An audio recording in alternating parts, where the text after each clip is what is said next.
আসসালামু আলাইকুম রহমতুল্লাহ, স্বাগতম জানাচ্ছি ইংভ্লগ বাংলা চ্যানেলে। আজকে আমরা যে ফ্রেজগুলো শিখবো সেগুলো আমরা ব্যবহার করব যখন আমরা নিজের মতামতটা জানাতে চাই, দিতে চাই।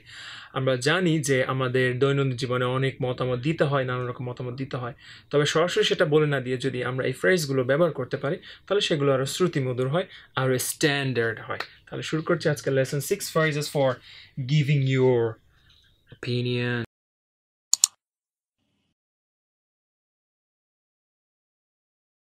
Number one, in my opinion.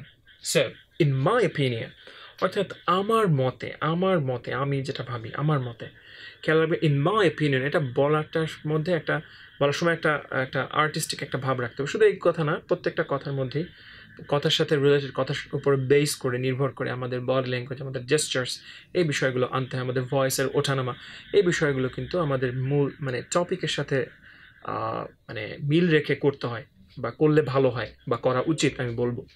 So খেয়াল রাখতে হবে ইন মাই অপিনিয়ন যখন বলবো আপনি বলতে পারেন এভাবে, in my opinion, in my opinion, or in my opinion. So you could say, you could kind of একটু বেন্ড হতে পারেন সামনের দিকে, in my opinion or in my opinion, অর্থাৎ আমি এটা ভাবি। সো আপনি যদি প্লেনলি বলেন in my opinion, so people will think, আপনি মানুষ মনে করবে আপনি একটু রোবোটিক, আপনি অনেক নার্ভাস, আপনি কেউ কেউ এটা অতিমাত্রায় যারা কল্পনাপ্রবণ তারা মনে করতে পারে আপনি মনে হয় এলিয়েন বা আপনি রোবট, আপনি যে টার্মিনেটর যুগের একজন রোবট, উপরে আপনি মানুষ, ভেতরে আপনি রোবটের মতো, আপনার মেশিনপত্র কলকব্জা রয়েছে, আরেকটা সাইবর্গের মতো। সো ইন মাই অপিনিয়ন খুব সুন্দর করে বলবেন। Number two, I would say এটা খুবই খুবই প্লেন অ্যান্ড সিম্পল, সহজ একটা ফ্রেজ, আপনি ব্যবহার করতে পারেন। So you could say, I would say it's a really good idea to go there. I would say একসাথে would, I would না, হ্যাঁ, একসাথে would. So I'd say quick. Number three, personally I think, আপনি আপনার thinking তো personally হবে, তাই না? একটু এই জন্য একটু মজা লাগে এই ফ্রেজটা দেখলে। So personally I think, personally I think, ব্যক্তিগতভাবে আমি মনে করি something, it's a terrible idea. Okay, so personally I think. Number four, if you ask me, এটাও বেশ মজার। ধরুন আপনাকে কেউ মতামত চাইছে না আপনার কাছে, আপনি একটা সুযোগ পেয়ে গিয়েছেন মতামত দিতে। এখন দেওয়ার আগে আপনি তো স্মার্ট, আপনি দেওয়ার আগে একটা ফ্রেজ ঢুকিয়ে দিলেন, এমন একটা ভাব, এমন একটা পরিস্থিতি তৈরি করতে চাইলেন যেন আপনি বোঝাতে চাইছেন যে অন্য কেউ আপনার মতামতটা নিতে চায়, বাট দেখা গেল অ্যাকচুয়ালি কেউ আপনার মতামতটা জানতে চাইছে না এই মুহূর্তে। তারপরেও আপনি এই পরিস্থিতিটা তৈরি করার জন্য এই ফ্রেজটা দিলেন। এটা কিন্তু খারাপ না, সুন্দর লাগে শুনতে।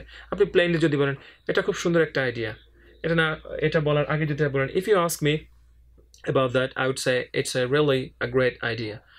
আমি বলবো, আপনি যদি জিজ্ঞেস করেন আমাকে, আমি বলবো এটা আসলে সুন্দর একটা আইডিয়া। সো কেউ জিজ্ঞেস না করলে আপনি এটা বলতে পারেন if you ask me. Number five, the way I see it, এটাও অনেক সুন্দর, আমার কাছে ভালো লাগে এটাও। So the way I see it বিষয়টিকে আমি যেভাবে দেখি, এটা বলা, মুখে বলা যতটা, আপনি বলবেন যখন, খেয়াল রাখতে হবে এটা বলার সময় আপনার বডি ল্যাঙ্গুয়েজ কেমন হচ্ছে সেটাও কিন্তু মনে রাখবেন। আমি সবসময় বলি so the way I see it, the way I see it, আপনি হাতের ব্যবহারটা করতে পারেন, যেমন এরকম যে দ্য ওয়ে আই সি ইট, অর্থাৎ আপনি যেন ওয়েটা দেখিয়ে দিচ্ছেন বিষয়টা। দ্য ওয়ে আই সি ইট অর্থাৎ বিষয়টিকে আমি যেভাবে, যে পথে, যে পন্থায় দেখি, দ্য ওয়ে আই সি ইট। ওকে, আমার মতো করতে এমন কোনো কথা না, আপনি চেষ্টা করবেন সুন্দরভাবে, আপনার কথার সাথে আপনার বিলিফ যখন মিশে যায় তখন বডি ল্যাঙ্গুয়েজটা মোটামুটি ন্যাচারালি আসে। আচ্ছা, number six, from my point of view, এটা অনেক সুন্দর। From my point of view, আমার পয়েন্ট অফ ভিউ থেকে যেটা আসে, আমার যে মতামত, আমার যে দর্শন, আমার যে দৃষ্টিভঙ্গি, সেটা থেকে যেটা আসে, আমার মনে হয় এটা খুবই দারুণ একটা অ্যাডভেঞ্চার হতে পারে, একটা দারুণ একটা পদক্ষেপ হতে পারে, ইনিশিয়েটিভ হতে পারে। So from my point of view, এবার বলবেন না from my point of view, আপনি নিজের কথা বলছেন, right? So from my point of view I think it's really something great. So এই ছিল আজকের লেসন, ছোট্ট একটা লেসনটি বিগিনার্সের জন্য হলো, আশা করি ইন্টারমিডিয়েট বা আপার ইন্টারমিডিয়েট লেভেলের স্টুডেন্টের জন্য ভালো লাগবে ইনশাল্লাহ।